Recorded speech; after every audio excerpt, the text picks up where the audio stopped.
Hi, good morning everyone. My Dr. Manaro, my urologist and renal transplant surgeon at Manipal Hospital, Sarjapur.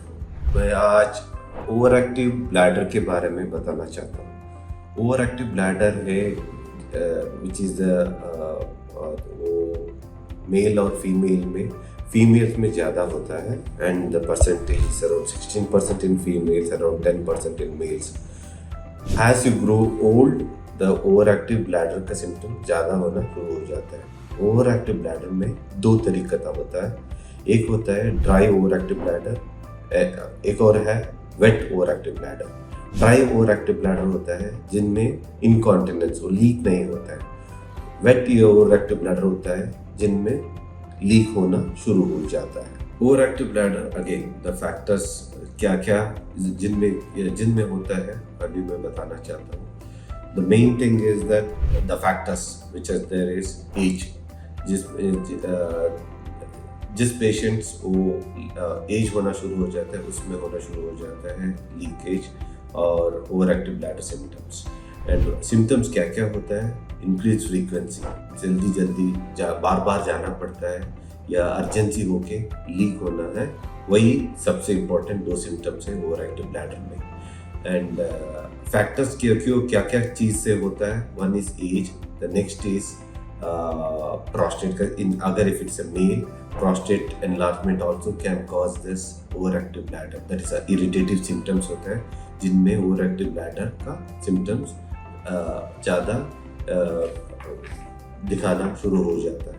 And in females again menopause is one of the thing which can cause the over active bladder. The next is the obesity.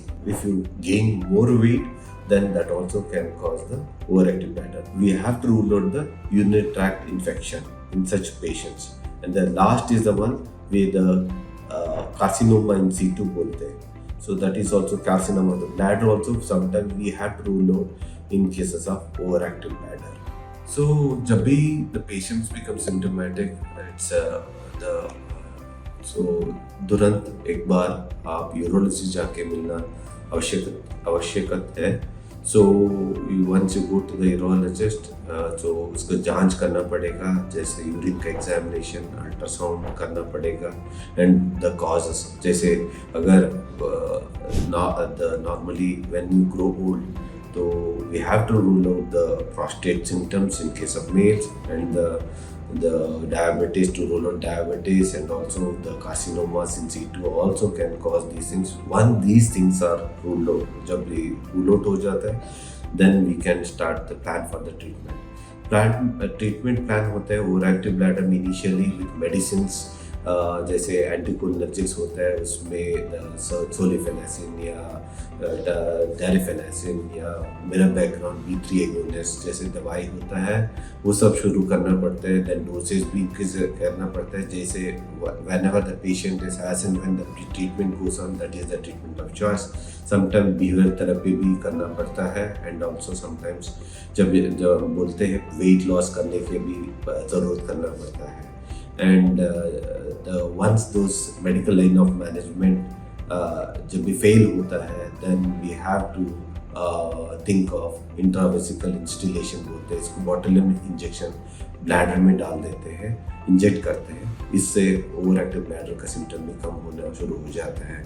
इस दोनों में अगर कम नहीं हो तो then there is something before these things we consider the something called as magnetron, stimulation of pelvic floor by the intense magnetic therapy बोलते हैं। अगर जिसमें नहीं होता है then the last consideration जो होता है sacral neuromodulation बताते हैं। So sacral modulation therapy क्या होता है, तो we consider the placement of a pacemaker जैसा लीड्स डाल देते हैं सेक्रल नर्व रूट्स में। सो स्पाइनल कॉर्ड में एक बार करके देन दैट विल वो जब दैट इज कनेक्टेड वो जो पेसमेकर होता है उसको हम बैटरी से कनेक्ट करके रेगुलर इम्पल्सेस देके जो भी दिस ओवर एक्टिव जो ब्लैडर का सिम्टम्स होते हैं वो इनिबिट करते हैं, स्टॉप कर देते हैं। This is the last thing. But वो परमानेंट पेसमेकर डालने से पहले एक बार टेम्परेरी डाल के देख के हम पता चलते हैं वो हेल्प होगा, पेशेंट में हेल्प होगा नहीं होगा। देन उसके बाद हम प्लान करते हैं कौन सा थेरेपी चाहिए, whether permanent is better for him, then we instil the sacral permanent sacral neuromodulation therapy उस पेशेंट में. Thank you.